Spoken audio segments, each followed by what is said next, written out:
নমস্কার আমার প্রিয় শ্রোতা বন্ধুরা, আমি সুদর্শন আপনাদের প্রত্যেককে অনেক অনেক স্বাগত জানাই আমাদের আজকের এই নতুন ভৌতিক গল্পের এপিসোডে। আমাদের গত এপিসোডে যারা যারা সঠিক উত্তর লিখে কমেন্ট করেছিলেন তাদের নাম আজকের গল্পের শেষে ঘোষণা করা হবে। এবং আজও গল্পের মধ্যে থেকে থাকছে আপনার জন্য একটি বিশেষ প্রশ্ন। সেই প্রশ্নের সঠিক উত্তর আপনার সম্পূর্ণ নামের সঙ্গে অবশ্যই কমেন্ট সেকশনে লিখে জানাতে ভুলবেন না। আর হ্যাঁ, আপনাদের প্রত্যেকের কাছে অনুরোধ, আমাদের গল্পগুলি আপনার কেমন লাগছে অবশ্যই আপনার মতামত কমেন্ট সেকশনে লিখে জানাতে ভুলবেন না। আজ আপনি শুনতে চলেছেন বাংলা অডিও স্টোরি জগতের স্বনামধন্য লেখক ঋতব্রত দাশের কলমে গ্রাম বাংলার ভূতের গল্প কানাই জেলের বউ। আশা করছি আমাদের আজকের নিবেদনের এই বিশেষ গল্পটি আপনার ভীষণ ভালো লাগবে। তাহলে চলুন বেশি কথা না বাড়িয়ে শুরু করি আজকের গল্প। শুরু হচ্ছে লেখক ঋতব্রত দাশের কলমে গ্রাম বাংলার ভূতের গল্প কানাই জেলের বউ।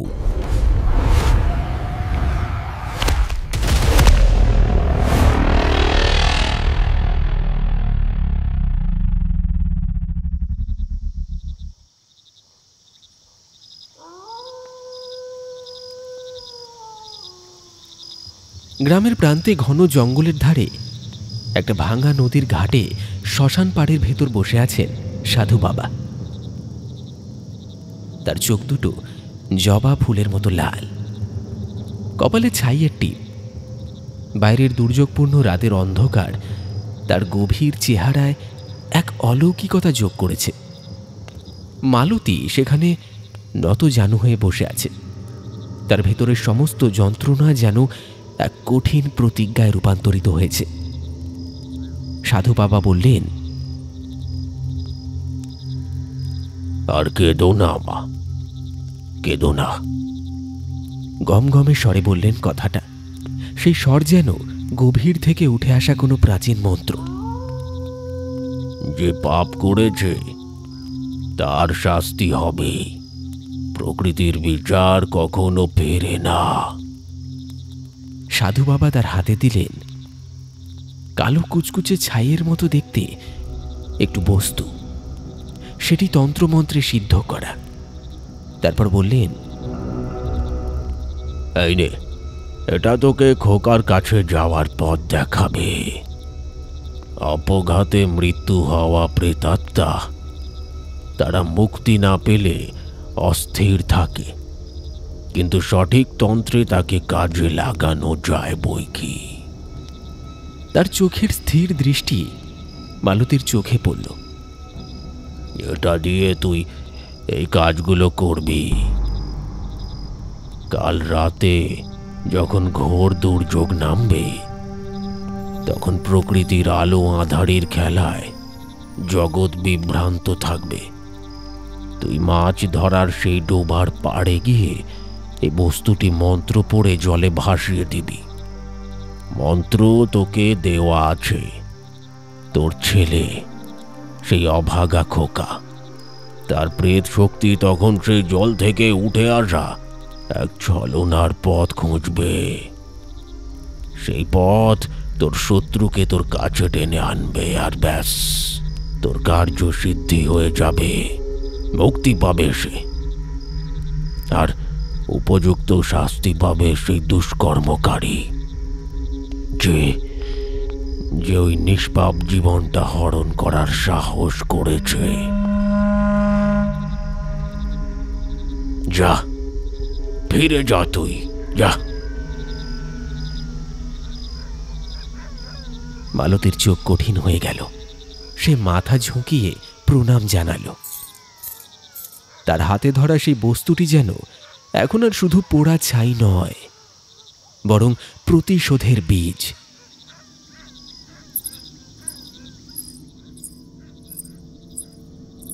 সেখান থেকে বেরিয়ে সে দ্রুত পা চালালো। পথ অন্ধকার, জঙ্গল আরো ঘন। সে বারবার এদিক ওদিক সতর্ক দৃষ্টিতে তাকাচ্ছে। কেউ দেখছে না তো? এই গোপন পথের কথা কেউ জানতে পারলে সব শেষ হয়ে যাবে। পথে যেতে যেতে মালতী ভাবলেও কানাই যেন কিছুতেই এই ষড়যন্ত্রের কথা জানতে না পারে। অবশ্য আজ সে স্বামীকে শারীরিক দিক থেকে তৃপ্ত করে ভালোবেসে কাছে টেনে নিয়েছিল, যাতে তার মনে কোনো সন্দেহের ছায়া না আসে। আর তারপরেই এক বিশেষ ঘুমের ঔষধ জলে মিশিয়ে খাইয়ে এসেছে, যাতে তার ঘুমটা চট করে না ভাঙে। আর সেই আশঙ্কায় দ্রুত গতিতে পা চালাতে লাগল মালতী, কারণ তার প্রতিশোধের জন্য সময়ের অপেক্ষা করা জরুরি। কানাই ঘুমিয়ে থাকলে তবে এই কাজ সম্ভব।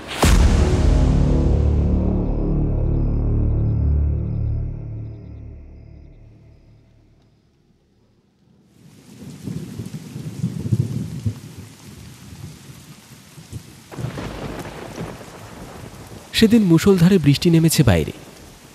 মালতী ঘরের কোণে চাদর মুড়ি দিয়ে শূন্য দৃষ্টিতে তাকিয়ে আছে। কানাই তাকে বিদ্রূপ করে। তোর ওই মরা ছেলেটাই সব খেয়ে নিল, বুঝেছিস? আজ এই ঘুটঘুটে অন্ধকারে ঝমঝম বৃষ্টির মাঝে বসে মালতী শুধু দেখছে যেন সেই মরা ছেলের ছায়া, আর দেখছে কানাইয়ের জাল সারানোর দৃশ্য। কানাই তখনও বিড়বিড় করছে, আজ অনেক কাজ আছে, বুঝেছিস? মাঝরাতে একবার বেরোবো। কানাই এবার সামান্য গলা নামিয়ে বলল, কিন্তু মালতী নড়ল না। তার শূন্য দৃষ্টি যেন সামান্য কেঁপে উঠল। কানাই জাল গুটিয়ে রাখল। হারিকেনের আলোটা আরেকটু বাড়িয়ে দিল সে।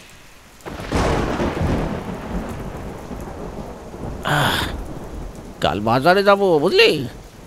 আজ রাতে কটা পুঁটি, খোলসে আর কই মাছ ধরিয়ে আনতে হবে। আর তুই ঘরের দৌড়ে খিল দিয়ে শুই থাকিস।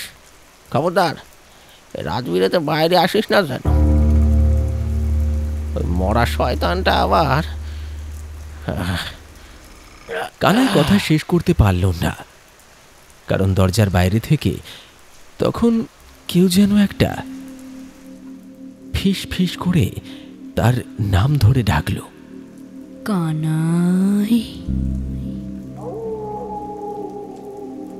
শব্দটা এত মৃদু ছিল যেন বৃষ্টির শব্দের আড়ালে মিশে গেল। কানাই কান খাড়া করল। কে কে?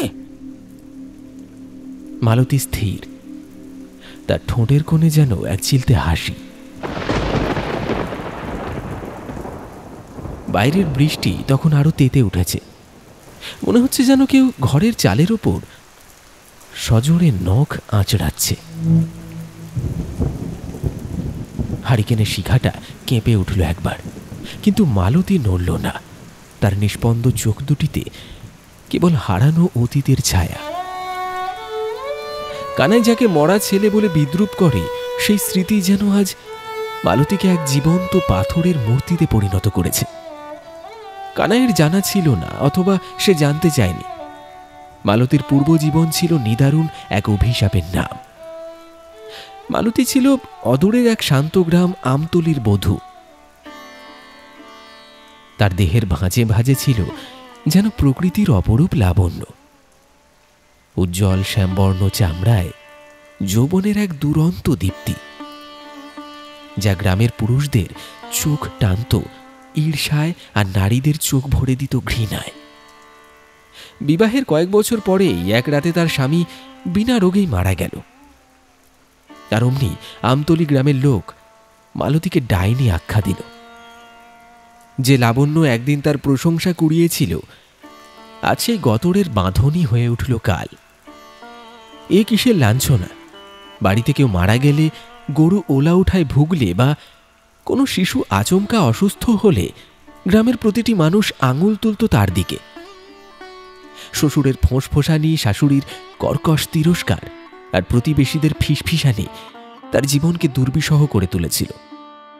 যখন তারা সদ্য প্রসূত শিশুপুত্রটিকে নিয়ে তাকে বাড়ি থেকে বের করে দিল, তখন তাদের ধিক্কার আর গঞ্জনা যেন ছুরির ধারালো ফলার চেয়ে বেশি ধারালো ছিল। সেই দৃশ্যটা কানাইয়ের আজও চোখে ভাসে। কানাই যে ডোবা, পুকুর, বিল, খাল এসব জায়গায় ঘুরে মাছ ধরত, এবং সেই মাছ হাটে বাজারে কিংবা গ্রামে গঞ্জে ফেরি করত। একদিন কানাই মালতীদের আমতলি গ্রামে মাছ বিক্রি করতে গেল। পথে ঘুরে ঘুরে তখন প্রায় দুপুর।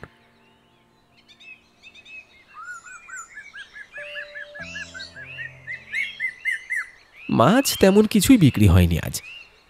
মালতীদের গ্রামে প্রবেশ করতেই গ্রামের লোকেদের তাচ্ছিল্য মাখা চিৎকারের মাঝে এসে দেখল এক নারী একটি শিশু কোলে নিয়ে বাড়ির দোরগোড়ায় দাঁড়িয়ে আছে।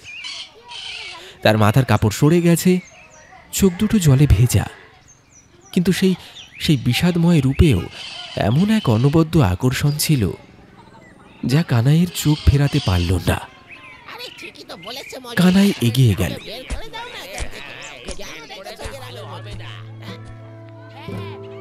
লাবণ্যময়ী মালতীকে দেখে তার মনে জাগল এক আদিম পছন্দ। সে এক মুহূর্ত দ্বিধা করল না। সমাজের লাঞ্ছনা থেকে বাঁচাতে একটা আশ্রয় দরকার ছিল মালতীর, আর কানাই তার সেই আশ্রয় হয়ে উঠল। সেই দিনই সে মালতীকে বিয়ের প্রস্তাব দিল। মালতী সমাজের বিষাক্ত দৃষ্টি থেকে বাঁচতে কেবল সন্তানের মুখের দিকে তাকিয়ে কানাইয়ের হাত ধরে চলে এলো তার ঘরে। কয়েকটা বছর মোটামুটি কেটেছিল।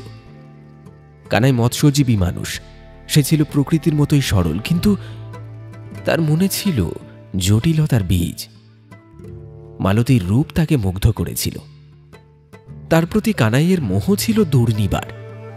তার গতরের ঔজ্জ্বল্যতা, তার শরীরী আকর্ষণ, এসবই কানাইয়ের ভালোবাসার ভিত্তি ছিল।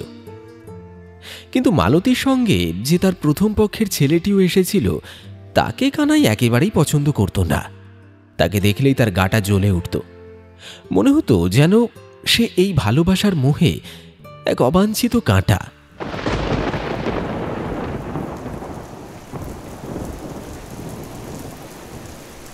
বর্ষা রাতের বাইরের সেই মৃদু ডাকটা শুনে কানাই প্রথমে থমকে গিয়েছিল। তার কপাল কুঁচকে উঠেছিল, কিন্তু সে দ্রুতই নিজেকে সামলে নিল। বৃষ্টির শব্দে ভুল শোনাটা স্বাভাবিক, এই ভেবেই সে সেটিকে উড়িয়ে দিল। এখন তার মন অন্য চিন্তায় মগ্ন। ঘরে চাল নেই, পেটে খিদে, আর সামনে বসে আছে এক লাবণ্যময়ী নারী, যাকে সে তার দুর্ভাগ্যের জোরে, বা বলা যায় সৌভাগ্যেই, অধিকার করেছে। কানাই জালটা একপাশে রেখে হারিকেনের কাছে সরে এলো। তারপর মালতীর আরো কাছে গিয়ে নিচু স্বরে বলল, যেন ভালোবাসার ছলে সে এক ধরনের ছলনা করতে চাইছে। তার দৃষ্টি মালতীর ফোলা চোখের দিকে নয়, বরং তার অনবদ্য গতরের দিকে নিবদ্ধ। মালু, এদিকে শোন। আরে অমন করে বসে থাকিস নে, আমার বুকটা জ্বলি যায়, বুঝেছিস? সে হামাগুড়ি দিয়ে মালতীর একদম কাছে এসে বসল। মেয়েটার জীবনে এমন দুর্দিন না এলে কানাইয়ের মতো জেলের ভাগ্যে এমন চাঁদপানা বউ জুটত না কোনোদিনই। এই রূপের আকর্ষণেই সে সব ভুলে যেতে পারে। কানাই এবার মালতীর হাতে হাত রাখল। মালতীর শরীর পাথরের মতো কঠিন, তাতে কোনো সাড়া নেই। শোন না, আমি তোর সেলিকে আর মরা সেলি বলবো না, ঠিক আছে? আমাকে না হয় ক্ষমা করে দে। আমি জানি তোর বুকের ভেতরে কষ্ট। ছেলেটা তো যতই হোক তোর নিজের রক্ত ছিল। এইটুকু বলে সে থামল। নিজের কথাগুলোকে আরো বিশ্বাসযোগ্য করার জন্য তার কণ্ঠে সামান্য দার্শনিকের ভান আনল। কিন্তু যেটা হওয়ার ছিল সেটা তো হয়ে গেছে। কি করবি বল? ওপরওয়ালা বোধহয় চাননি ওই ছেলে আমাদের সংসারে থাকুক। আর কেনই বা থাকবে? ওই গ্রামের লোক, তোর ওই শ্বশুর বাড়ির লোক তো তোকে ডাইনি বলে তাড়িয়ে দিয়েছিল, মেরে ফেলতে চাইছিল। আমি মনে রাখিস, আমি তো তোকে বাঁচিয়ে নিয়ে এলাম। ও বাড়ির বীজ, ও বাড়ির পাপ আর সঙ্গে করে নিয়ে ঘুরবি কেন? ছেলেটা গেছে, যাক। দেখবি এবার আমাদের দুজনার একটা ফুটফুটে বাচ্চা হবে। সেই বাচ্চাটার নিয়ে তুই আনন্দে থাকিস, কেমন? মালতী তখনও মাটির দেয়ালের দিকে তাকিয়ে আছে। তার চোখে কোনো পলক নেই। কানাইয়ের প্রতিটি কথা যেন তার কানে ঢুকছে না। বরং জমা হচ্ছে বুকের ভেতরের হিম শীতল শূন্যতায়। কানাই এবার পরিস্থিতির দিকে মনোযোগ ফেরালো। দেখ, ঘরের চাল বারণ তো, কদিন ধরে মাছও পাচ্ছি নে, না পেলে তো তোর আর আমার না খেয়ে থাকতে হবে। তাই এই রাতের বেলা করেই বৃষ্টির মধ্যে বেরোতে হবে আমাকে, নয়তো তোকে না খাইয়ে রাখতে আমার ভালো লাগে না। আমি নিজে না হয় পেটে গামছা বেঁধে শুয়ে পড়ব, কিন্তু কিন্তু তোকে দেখে আমার বড্ড খারাপ লাগে। এমনভাবে না খেয়েই থাকলে এমন চাঁদপানা শরীরটা শুকিয়ে যাবে যে একেবারে। হ্যাঁ, এদিকে আয়, এদিকে আয়। এই বলে সে মালতীর গালে একটা চুমু খেতে গেল। সঙ্গে সঙ্গে মালতী দ্রুত হাতে কানাইয়ের মুখটা সরিয়ে দিল। কানাই ব্যাপারটা সহজ করার জন্য হেসে উঠল, এক কৃত্রিম রুক্ষ হাসি। আচ্ছা আচ্ছা, ভুল হয়ে গেছে আমার। বলছি তো, এবার হাসি মুখে আমাকে যেতে দে। কপাল ভালো থাকলে পর আজ রাতে দেখবি ভরি ভরি মাছ নিয়ে ফিরব। হ্যাঁ। সে উঠে দাঁড়ালো, ছেঁড়া জালটা হাতে নিল, হারিকেনের বাতিটা ভালো করে ধরে নিল, যার মৃদু আলোয় এখন ঘরের ভেতরের ধুলোবালিও স্পষ্ট। মাথায় একটা মাতলা চাপালো। তারপর দরজার কাছে পৌঁছে শেষবার সে মালতীর গতরের দিকে তাকালো। বৃষ্টি ভেজা রাত, পেটে খিদে আর মনের মধ্যে এক আদিম জিঘাংসা। কানাই ভাবল, আজ যদি মাছগুলো ধরতে পারে তবে কালকের দিনটা ভালো কাটবে, আর ভোরে ফিরে এই রূপবতী স্ত্রীকে, তার লাবণ্যময় শরীরটাকে পেটের খিদে মেটানোর পরে একটু চেটেপুটে ছিঁড়ে খাবে। এটাই তার পাওনা। এই ধরনেরই কিছু কদর্য চিন্তা ভাবনা করে একটা হালকা অর্থপূর্ণ হাসি হেসে কানাই ঘর থেকে বেরিয়ে গেল।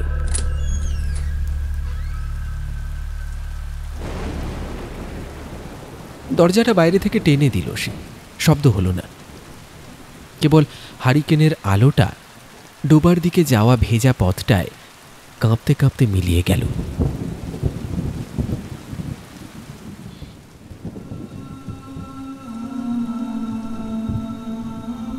মালতী তখনও বসে আছে সেই মূর্তির মতো, কিন্তু এখন তার চোখে আর জল নেই। কানাইয়ের হাসিটা যেন তার ভেতরের ক্রোধকে আরো উস্কে দিল। সে ফিসফিস করে নিজেকেই যেন নিজে বলতে লাগলো, যা, তোর পাওনা আজ মিটিয়ে দেব। ঘরের ভেতরে হারিকেনের আলোয় মাটির মেঝেতে খোকার খেলার পুতুলটার ছায়াটা যেন কেঁপে উঠল।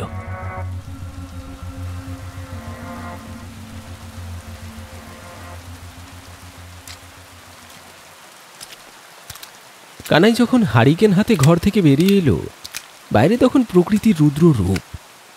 ঝমঝম বৃষ্টির তীব্রতায় যেন কানে তালা লেগে যাওয়ার জোগাড়। চারিদিকে জমাট অন্ধকার, কেবল হ্যারিকেনের আলোটা এক চিলতে হলুদ বৃত্ত তৈরি করছে। উঠোনে দ্রুত জল উপড়ে উঠছে, আর সামনেই সেই ডোবা। বৃষ্টির ঝাপটায় তার গভীরতা আর পাঁচিলের ভেদাভেদ যেন মুছে গেছে। ডোবাটা তখন আরো নিস্তব্ধ আর আরো ভয়ঙ্কর। শুধু জলের উপর কালো চাদরের মতো কচুরিপানাগুলো ভাসছে, নিথর, যেন তারা এক গোপন সত্যকে ঢেকে রেখেছে। এই ডোবা যা খোকার মর্মান্তিক পরিণতির সাক্ষী।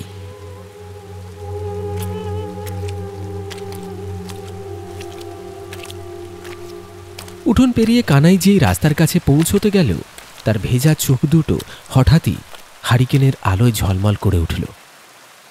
সেই আলো সামান্য দূর পর্যন্ত ছুঁয়েছে বটে, কিন্তু তাতে যা দেখল তাতে তার নিঃশ্বাস বন্ধ হয়ে যাওয়ার জোগাড়। কাদামাটির ওপর রাস্তার ঠিক ধারেই আছড়ে পড়ে আছে একটা বিশাল রূপলি বর্ণের চিতল মাছ।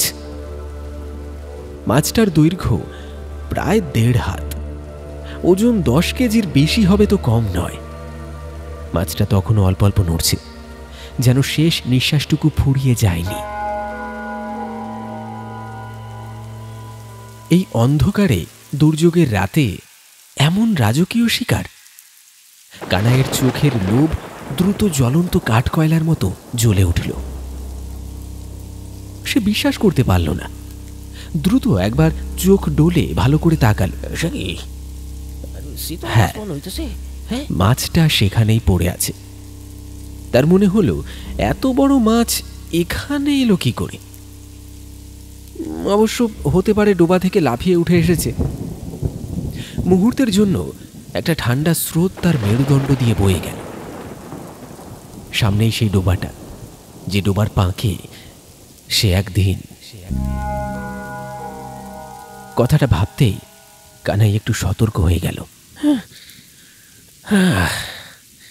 একটা স্বস্তির শ্বাস ফেলে সে এই অলৌকিক প্রাপ্তিকে আর গভীরে ভাবতে চাইল না। এ নিশ্চয়ই ভাগ্যের দান। বাড়িতে ফিরে গিয়ে জালটা উঠোনের একপাশে নামিয়ে রেখে সে তড়িৎ পায়ে রাস্তার কাছে এল। মাছটা ধরে 2 হাতে আঁকড়ে ধরল সে।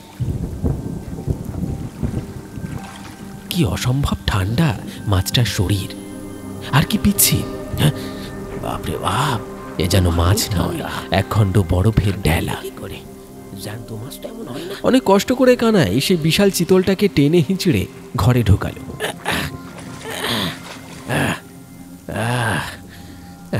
প্রায় আছড়ে পড়তে পড়তে মাছটা মাটির মেঝেতে সজোরে ফেলে দিল, আর এই শব্দে মালতী প্রথমবার নড়ে উঠল। এতক্ষণ সে মূর্তির মতো ছিল, এবার ঘাড় ঘুরিয়ে মাছটার দিকে তাকালো। আনন্দে আত্মহারায় কানাই হাঁপাতে হাঁপাতে বলল, দেখ মালতী, দেখ, কপাল খুলে গেছে, আর উপোস করি থাকতে হবে না। মালতী মাছটার দিকে তাকালো, কিন্তু তার চোখে কোনো ভাবান্তর নেই।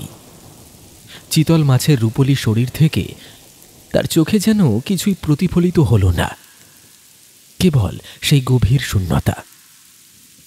কানাই মালতীর ভাবলেশহীনতা উপেক্ষা করেই চলে। তার উত্তেজনা তখন বাঁধ ভাঙা। নে নে নে, জলদি কর। আরে উপরওয়ালা মুখ তুলে শেষে, দেখেছিস? আজ এই দুর্যোগের রাতে মাছ ধরতে যাব ভেবেছিলাম, কিন্তু যেতে হলো না। বাড়ি থেকে বেরোতেই এত বড় একটা শীতল মাছ পেয়ে গেলাম। সে মাছটার পেটে বারবার হাত বুলিয়ে দিল। অর্ধেকটা আমরা খাবো, আর বাকিটা কেটে রেখে দিই, কাল সকালে বেচতে বেরোবো। কম করে হলেও 10-15টা টাকা তো আসবে হাতে, আর তোকে আজ পেট ভরে খাওয়াবো। কানাইয়ের মনে যেন আনন্দ ধরে না। সে ক্ষণিকের জন্য ভুলে গেল তার দারিদ্রতা, ভুলে গেল মালতীর সন্তানের মৃত্যু। এই চিতল মাছটা যেন সব দুঃখ ভুলিয়ে দেওয়া একটা দৈব প্রাপ্তি। সে হারিকেনটা মাছের কাছে নামিয়ে রাখল, যেন সেই রূপলি শরীরটাকে আরো ভালো করে দেখতে পায়। এই মাছের চোখেও যেন এক অপার্থিব শীতল শূন্যতা। মালতীর সেই উদাসীন পাথর চাপা নিরাসক্তি দেখে কানাই আর বেশি বাক্য ব্যয় করল না। সেদিকে আর না তাকিয়ে কানাই নিজেই ঘরের কোণ থেকে একটা প্রকাণ্ড আঁশবটি টেনে আনল। মাছটা এত বড় যে একা হাতে তাকে বটির উপর স্থাপন করতেই কানাইয়ের কপাল বেয়ে ঘাম ঝরে পড়ল। বিশাল চিতলটাকে আঁশবটির ওপর রেখে তার রূপলি পেটে প্রথম কোপটা মারল কানাই। আর ঠিক তখনই যেন পেটের ভেতরের নাড়ি ভুঁড়ি সব এক লহমায় দলা পাকিয়ে গেল। একটা তীব্র অসহ্য খিঁচ ধরে উঠল তলপেট থেকে। যন্ত্রণায় মুখটা বিকৃত হয়ে অক করে একটা অস্ফুট আর্তনাদ ছিটকে বেরিয়ে এলো কানাইয়ের মুখ থেকে। সে বটি ছেড়ে পেট চেপে ধরে বসে পড়ল, কিন্তু পর মুহূর্তেই সব আবার স্বাভাবিক। ব্যথাটা যেভাবে এসেছিল ঠিক সেভাবেই এক নিমেষে উধাও হয়ে গেল। কানাই কিছুক্ষণ হাঁ করে বসে রইল। সে মনে মনে ভাবল, দীর্ঘদিন পেটে ঠিকঠাক দানা পানি পড়েনি। খালি পেটে থাকতে থাকতে বোধহয় পেটে কোনো অসুখ দানা বেঁধেছে। আজ এই মাছের ঝোল পেটে পড়লে সব ঠিক হয়ে যাবে। সে আর দেরি করল না। মাছের লেজের দিকের বেশ কিছুটা অংশ কায়দা করে পিস পিস করে কেটে ফেলল সে। আর ঠিক তখনই অদ্ভুত একটা ব্যাপার ঘটল। তাজা চিতল মাছ কাটলে এই ধরনের গন্ধ কখনোই বেরোয় না। কেমন যেন একটা পচা ভ্যাপসা আষ্টে গন্ধ ছড়িয়ে পড়ল চারদিকে। গন্ধটা নাকে আসতেই কানাইয়ের গাটা গুলিয়ে উঠল। কিন্তু সেই পচা গন্ধটাও স্থায়ী হলো না। ঠিক যেমন পেটের সেই খিঁচ ধরা ব্যথাটা, এই দুর্গন্ধটাও মুহূর্তখানেকের জন্যই নাকে এলো কানাইয়ের। কিন্তু পরক্ষণেই আবার সব স্বাভাবিক। চুলোর ছাই আর মাটির দেয়ালের সোঁদা গন্ধ ছাড়া আর কিছুই পেল না সে। ঘরে সামান্য কিছু তেল, নুন আর হলুদের গুঁড়ো অবশিষ্ট ছিল। কিছু শুকনো কাঠ চুলোতে জ্বালিয়ে কানাই নিজেই রান্না বসালো। রান্নাটা সে ভালোই পারে। ছোটবেলায় বাবা তাদের ছেড়ে চলে যাওয়ার পর মাও একদিন মারা গেলেন। আর সেই থেকেই সম্পূর্ণ অনাথ কানাই। একা কানাই নিজের জীবনটা একাই চালাতে শিখে গেছে। রান্নাবান্না থেকে শুরু করে ঘরের যাবতীয় কাজ সবই সে এক হাতে সামলাত। দিনের শেষে সন্ধেবেলায় চণ্ডীমণ্ডপের চায়ের দোকানে একটু তাস খেলা, আবার পরদিন কাক ভরে জাল নিয়ে বেরিয়ে পড়া। মাছ বিক্রি করে এসে সে নিজেই রেঁধে বেড়ে খেত। এভাবেই চলছিল একঘেয়ে আর স্বাদহীন জীবন। কিন্তু মালতী জীবনে আসার পর থেকে সেই রুক্ষ জীবনটা যেন এক লহমায় পাল্টে গিয়েছিল। সংসারটা তার কাছে স্বর্গের মতো সুখকর হয়ে উঠেছিল। কিন্তু সেই সুখও সইল না। অকালে মালতীর আগের ঘরের ছেলেটা চলে যাওয়ার পর থেকেই মালতী কেমন যেন পাথর হয়ে গেছে। কথা বলে না, হাসে না, শুধু মূর্তির মতো বসে থাকে। আর তার সাথে সাথে সংসারটাও কেমন যেন চুপ মেরে গেছে। কিন্তু আজ এই প্রকাণ্ড চিতল মাছটা পাওয়ার পর থেকেই কানাইয়ের মনটা আবার চনমনে হয়ে উঠেছে। কতদিন পর চুলোয় আগুন জ্বলল। চুলোর লালচে আভা মালতীর ফ্যাকাশে মুখে পড়ে কেমন যেন অদ্ভুত দেখাচ্ছে। গত কদিন তো মুড়ি, জল আর বাতাসা খেয়েই কাটাতে হয়েছিল ওদের। এই ভীষণ বর্ষায় খাল বিলে থই থই জল এলেও মাছের দেখা পায়নি কানাই। আজ চুলোর আঁচে মাছের ঝোলের ঝাঁঝালো মশলাদার গন্ধে ঘরটা মোমো করছে। কানাই মুখে গুনগুন করে একটা পুরনো দিনের গান ভাঁজতে ভাঁজতে রান্না করছিল। একসময় রান্না শেষ হলো। শুকনো মুড়ির ডিবে থেকে এক মুঠো মুড়ি বের করে কানাই 2 থালায় ভাগ করল। তারপর মাটির হাঁড়ি থেকে ধোয়া ওঠা গরম মাছের ঝোল দিয়ে 2টো থালাতেই পরিপাটি করে মুড়ি মাখল। একটা নিজের জন্য, আরেকটা মালতীর জন্য। মালতীর সামনে থালাটা এগিয়ে দিয়ে কানাই পরম মমতায় বলল, লক্ষ্মীটি, এইবার খেয়ে নাও। আর শরীরে বল শক্তি তো কিচ্ছু নেই। খেয়ে নাও। আজ আজ আজ তোমায় আমি অনেক সুখ দেব। বিশ্বাস করো, তুমি সব ভুলে যাবে। সব সব পুরনো কথা, পুরনো অতীত সব ভুলিয়ে দেব। আসো আসো, ভালোবাসায় ভরিয়ে দিই আজকের রাত। বিশ্বাস করো গিন্নি, তুমি ছাড়া সংসারটা একেবারে বেহাল। বিশ্বাস করো। কানাইয়ের এই আকুল আবেদনে কাজ হলো। মালতীর ঠোঁটের কোণটা যেন কতদিন হাসতে ভুলে গেছে। আর সেখানেই আজ যেন একটা ক্ষীণ হাসির রেখা ফুটে উঠল। সে কানাইয়ের দিকে তাকিয়ে মৃদু স্বরে বলল, স্বামীর মুখে অন্ন না তুলে আমি কি করে খাই বলো তো? আগে তুমি খাও, তারপর আমি খাচ্ছি। এই একটা কথা কানাই যেন হাতে স্বর্গ পেল। আনন্দে আটখানা হয়ে সে নিজের থালাটা টেনে নিল। তারপর গপ গপ করে খেতে শুরু করলো মুড়ি মাখা দিয়ে সেই চিতল মাছের ঝোল। কি স্বাদ হয়েছে গো মালতী। কানাইয়ের মনে হলো এমন সুস্বাদু জিনিস সে জীবনে আগে কখনো খায়নি। এ যেন অমৃত। মাছের ঝোল আর মুড়ি তো নয়, যেন সাক্ষাৎ স্বর্গ পেটে যাচ্ছে। কানাইয়ের খাওয়ার মধ্যে একটা অদ্ভুত তীব্র আরতি ফুটে উঠল। তার সমস্ত সত্তা, জীবনের সব না পাওয়া, সব খিদে যেন আজ একাই মিটিয়ে নেবে সে প্রায় মাথা গুঁজে খেতে লাগল। খেতে খেতে সে মালতীর দিকে তাকিয়ে বলল, অসাধারণ হয়েছে বুঝলে মালতী, এই মাছ নয়, একেবারে অন্য জিনিস। কাল বাকি মাছটুকু গ্রামে বিক্রি করতে বেরবো, আরে কম দাম হলেও বেশি দেবো। তারপর চাল ডাল আনাজপাতি সব নিয়ে আসবো ঘরে, আর অভাব থাকবে না আমাদের, দেখিস। বাইরে তখন বৃষ্টির বেগ সমান তালে ঝরছে, টিনের চালে ঝমঝম শব্দ। একসময় কানাইয়ের খাওয়া শেষ হলো। থালা চেটে ফুটে পরিষ্কার করে সে মালতীর দিকে তাকাল। মালতী তখনও সেই মুড়ি থালা সামনে নিয়ে স্থির হয়ে বসে আছে। কানাই বলল, কি গোগিন্নি, তুমি খাবে না নাকি? মালতী তার সেই অদ্ভুত মায়াবী হাসিটা আবার হাসল। তারপর বলল, নিশ্চয়ই খাবো, কিন্তু আগে তোমায় একটু সোহাগ করে ঘুম পাড়িয়ে দিই। কথাটা শুনে কানাই যেন এবার একটু লজ্জাই পেল। মালতী তার নরম হাত বাড়িয়ে কানাইয়ের খসখসে হাতটা ধরল। তারপর তাকে হাত ধরে তুলে বিছানায় নিয়ে গিয়ে বসালো।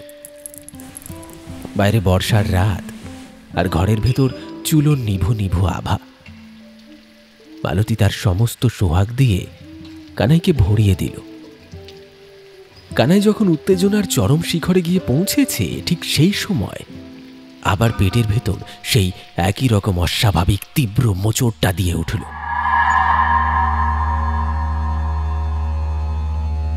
ব্যথায় কুঁকড়ে গিয়ে কানাই মালতীকে এক ঝটকায় পাশে সরিয়ে দিয়ে উঠে বসল। মালতী শান্ত গলায় জিজ্ঞাসা করল, কি হলো? কানাই দু হাতে পেট চেপে ধরে গোঙাতে গোঙাতে বলল,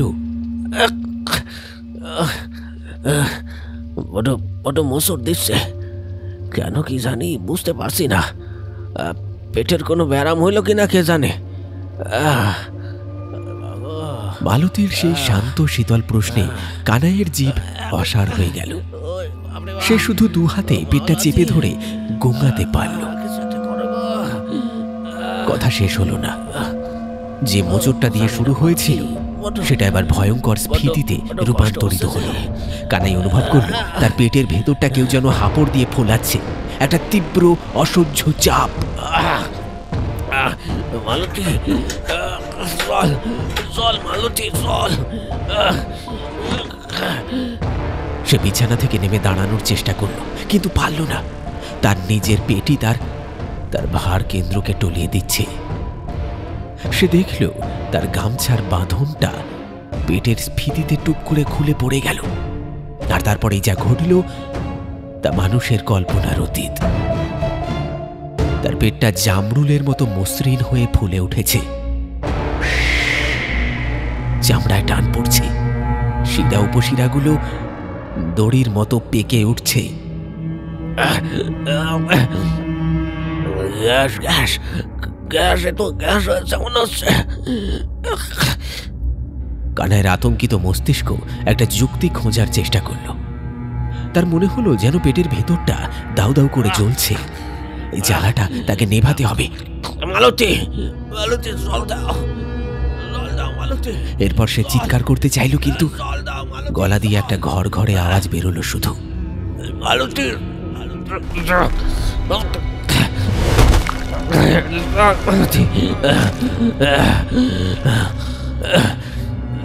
সে ভাবল মালতী বোধহয় রান্নাঘরে গেছে নিজের খাবারটা সরাতে।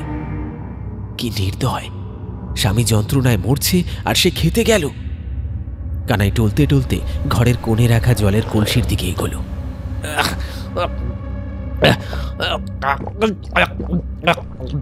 এক ঘটি জল গলায় ঢেলে দিল সে, কিন্তু জলটা পেটে যেতেই যেন আগুনে ঘি পড়ল।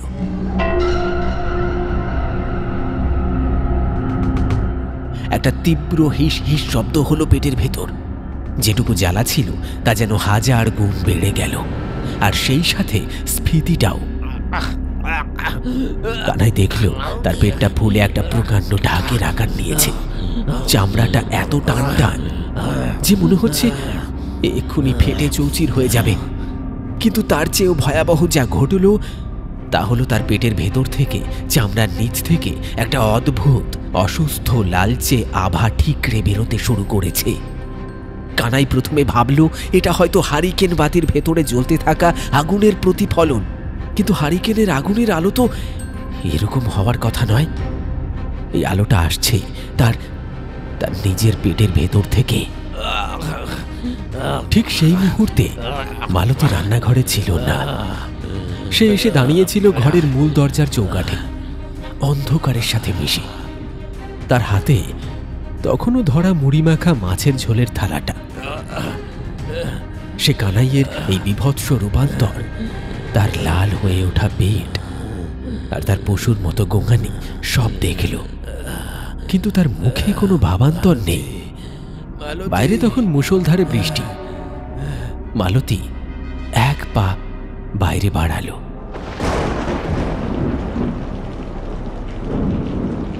উঠোনের কাদা জলে দাঁড়িয়ে সে একবারও না তাকিয়ে হাতের থালাটা সজোরে উপর করে দিল। তাজা চিতল মাছের ঝোল আর মুড়ি একাকার হয়ে গেল বৃষ্টির জলে। তারপর সে শান্তভাবে ফিরে এসে সেই দরজার আড়ালেই দাঁড়ালো, তার স্বামীর ভয়াবহ পরিণতির শেষটুকু দেখার অপেক্ষায়। ঘরের ভেতর কানাইয়ের যন্ত্রণা তখন চরমে। তার মনে হচ্ছে পেটের ভেতর লক্ষ লক্ষ কাঁকড়া বিছে একসাথে দাঁড়া ফুটিয়েছে। এই জ্বালা অসহ্য, সে আর দাঁড়াতে পারল না। চার হাত পায়ে হামাগুড়ি দিয়ে সে দরজার দিকে এগোতে লাগলো। তার নিজের শরীরটাই যেন আর তার নেই। একটা শেষ আর্তনাদ করে সে দরজায় ধাক্কা মারল। খোলা দরজা দিয়ে ছিটকে বাইরে বেরিয়ে পড়ল কানাই। উঠোনের কাদা মেখে সেই প্রকাণ্ড আলো ঠিকরানো পেটটাকে কোনো মতে টেনে হিঁচড়ে সে ছুটল।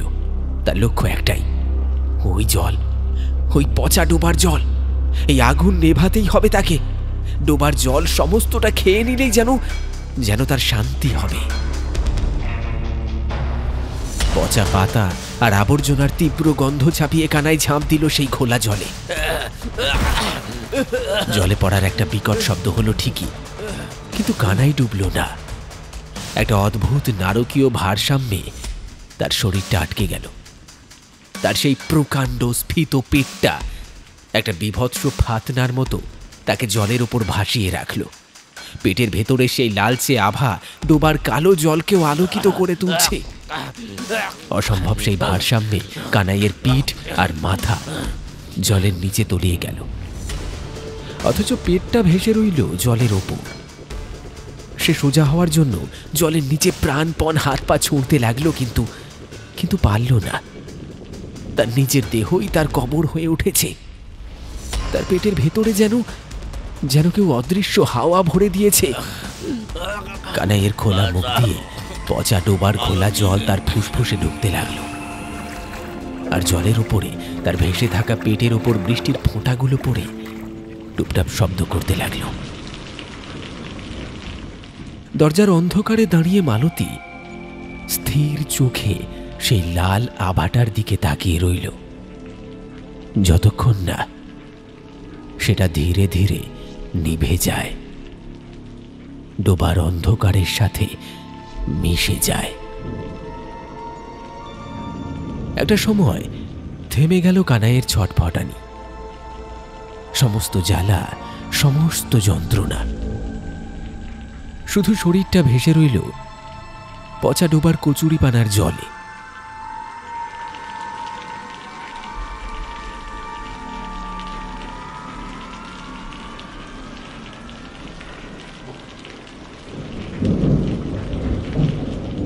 এতক্ষণ মালতী দূর থেকে নীরবে দাঁড়িয়ে দেখছিল, আর মনে পড়ে যাচ্ছিল সেই পুরনো দিনের ঘটনাটা।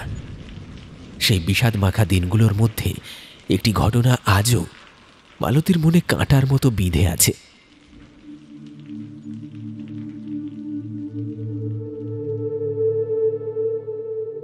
খোকার বয়স তখন 5 কি 6। বাইরে কাঠ ফাটা রোদ। সেদিনের আকাশ ছিল গাঢ় নীল, তবু বাতাস ছিল থমথমে। গ্রীষ্মের শেষে দুদণ্ড শান্তি নেই, কেবল অসহ্য গুমোট।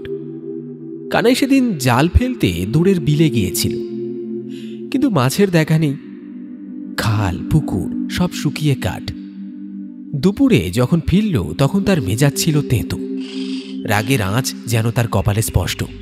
খোকা তখন খেলছিল উঠোনের একটা কোণে। কানাই সেই দিন নতুন একটা টোপ তৈরির সরঞ্জাম কিনে এনেছিল, ভারী দামি জিনিসটা। আর সেটা সে সযত্নে মাটির হাঁড়িতে রেখেছিল ঘরের ভেতরে।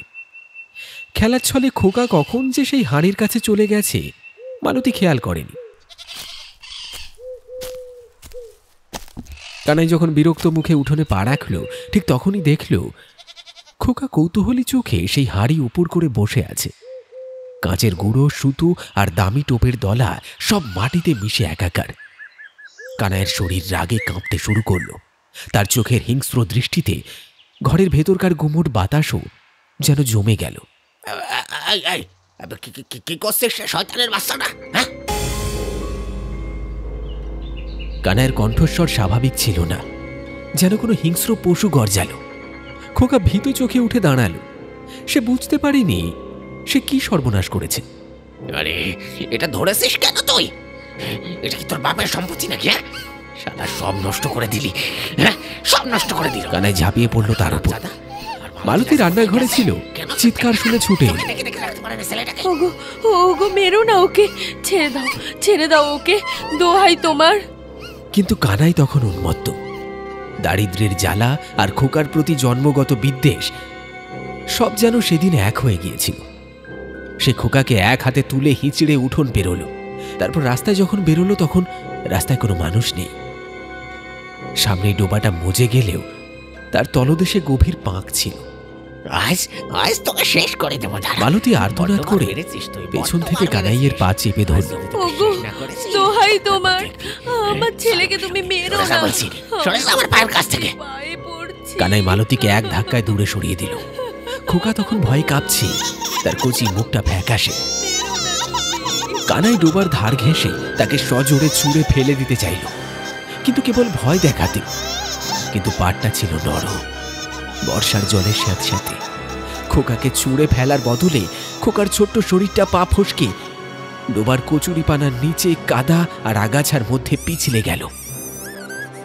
কানাইয়ের হাত ফসকে গেল, যেন তার সব ইচ্ছেরা সেদিন চরম পরিণতি পেল। ওই কালো অথই পাকের ভেতর খোকা ডুবল। মুহূর্তের জন্য কানাই থমকে গেল। তার চোখে ভয় ছিল না, ছিল একটা ঠান্ডা নারকীয় প্রশান্তি। কিন্তু পর মুহূর্তে সে কৃত্রিম চিৎকারে পাড় কাঁপিয়ে তুলল। ওরে বাবা গো, খোকা ডুবে গেল রে। ওরে কে কোথায় আছিস রে? তাড়াতাড়ি আয়। খোকা আমার ডুবে গেল রে। কোথায় আছিস তোরা? তাড়াতাড়ি আয় রে। মালতী ততক্ষণে ছুটে এসেছে ডোবার পাড়ে। তার বুক ফেটে কান্না এলো না, কেবল একটা তীব্র হাহাকার তার কণ্ঠ নালি চেপে ধরল। ডোবার ঘোলা জলে খোকার ছোট্ট শরীরটা তখন তলিয়ে যাচ্ছে। কানাই ডোবায় নেমে খোঁজার নাটক করল বটে, কিন্তু ততক্ষণে সব শেষ। গ্রামের লোক যখন জড়ো হলো, কানাই তখন মরা ছেলের বুকে মাথা রেখে হাউমাউ করে কাঁদছে। সে এক নিখুঁত ভণ্ডামি। সে কাঁদতে কাঁদতে মালতীর দিকে আঙুল তুলল। তোমার খেয়াল ছিল না মালু? তোমার জন্যই আমার সোনার এই অবস্থা হলো আজকে। তুমি কেন দেখি রাখতে পারো না? গায়ের লোকের কাছে আমি কি জবাব দেবো? এইবার বলো, কি জবাব দেব?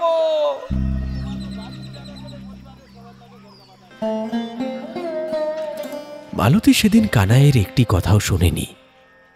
তার একমাত্র সম্বল, তার আশ্রয়, তার বেঁচে থাকার একমাত্র কারণ সেদিন ডোবার পাকে চিরতরে মিলিয়ে গেল। গ্রামের লোকে তাকে ডাইনি বলেছিল একদিন। কিন্তু সেই দিনের পর থেকেই মালতী যেন এক জীবন্ত প্রেতিনী হয়ে গেল। তার চোখের জল শুকিয়ে গেল, বুক ধরফর করা বন্ধ হয়ে গেল। তার ভেতরে শুধু পড়ে রইল একটা গভীর শূন্যতা, একটা তীব্র প্রতিশোধের আগুন।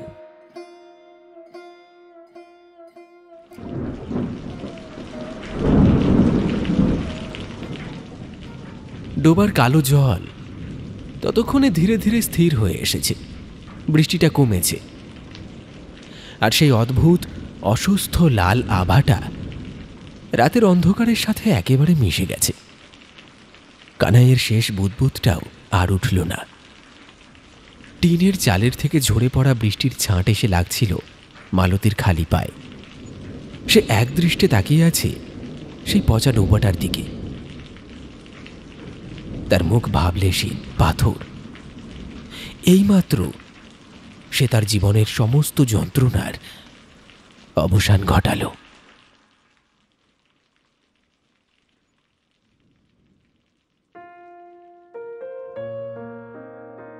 মালতীর মতো কত মেয়ের জীবনই তো এভাবে পুরুষের শারীরিক খাদ্যে পরিণত হয়। তাদের নিজস্ব সত্তা, তাদের মনের আকুতি সব চাপা পড়ে যায় এক পাশবিক অধিকারের নিচে। তারা যেন রক্তে মাংসে গড়া মানুষ নয়, তারা কেবল চাহিদা মেটানোর যন্ত্র। কানাই, যে মানুষটা তাকে ভালোবেসে ঘর বেঁধেছিল, সেই মানুষটাই নিজের স্বার্থসিদ্ধি, নিজের বিলাসিতার জন্য মালতীর নারী ছেঁড়া ধন, তার আগের পক্ষের সন্তান ভোলাকে শেষ করে দিয়েছিল। সেদিন মালতীও মরে গিয়েছিল, শুধু তার দেহটা বেঁচেছিল। কেউ বোঝেনি। তার আগের শ্বশুর বাড়ির লোক, পাড়া প্রতিবেশী সকলেই তার অসীম শোককে, তার নীরব প্রতিবাদকে, তার পাথর হয়ে যাওয়া দৃষ্টিকে ডাইনির আখ্যা দিয়েছিল একদিন।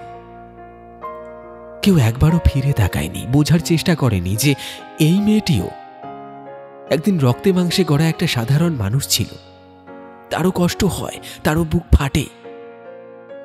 আজ এই বর্ষণমুখর রাতে মালতী তার সন্তানের মৃত্যুর প্রতিশোধ সম্পূর্ণ করল। সে আর এক মুহূর্ত এই পোড়া ভিড়ে দাঁড়াল না। ঘরের আঁধার ছেড়ে সে নেমে এলো বাইরের সর্বগ্রাসী আঁধারে।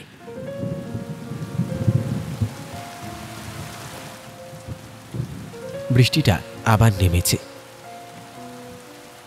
যেন আজ তাকে স্নান করিয়ে শুদ্ধ করে দিচ্ছে।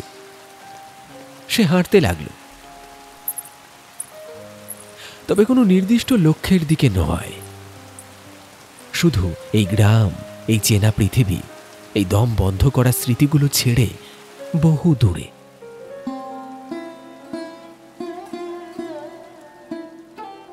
বোধহয় কাল সকাল থেকে মালতীকে আর এই গ্রামে কেউ দেখতে পাবে না। সকাল হলে আকাশ ফর্সা হবে।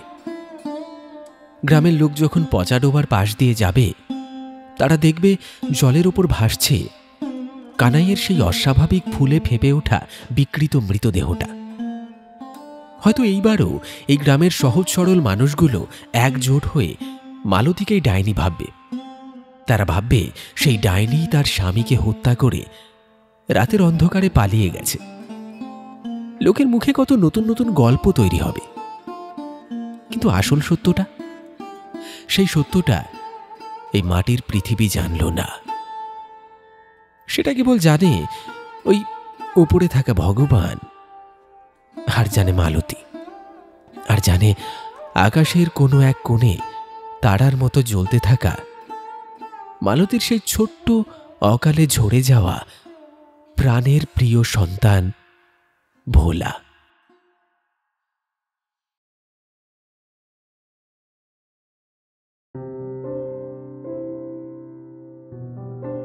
শুনলেন কানাই জেলের বউ। আমাদের আজকের নিবেদনের এই গল্পটি আপনার কেমন লাগলো অবশ্যই কমেন্টে লিখে জানাতে ভুলবেন না আপনার অনুভূতি। যেমনটা গল্পের শুরুতে বলেছিলাম, আজও গল্পের মধ্যে থেকে থাকছে আপনার জন্য একটি প্রশ্ন। যদি আপনি সম্পূর্ণ গল্পটি মনোযোগ সহকারে শুনে থাকেন, তাহলে বলুন তো, আমাদের আজকের গল্পের মালতী চরিত্রটির প্রথম পক্ষের শ্বশুরবাড়ি কোন গ্রামে ছিল?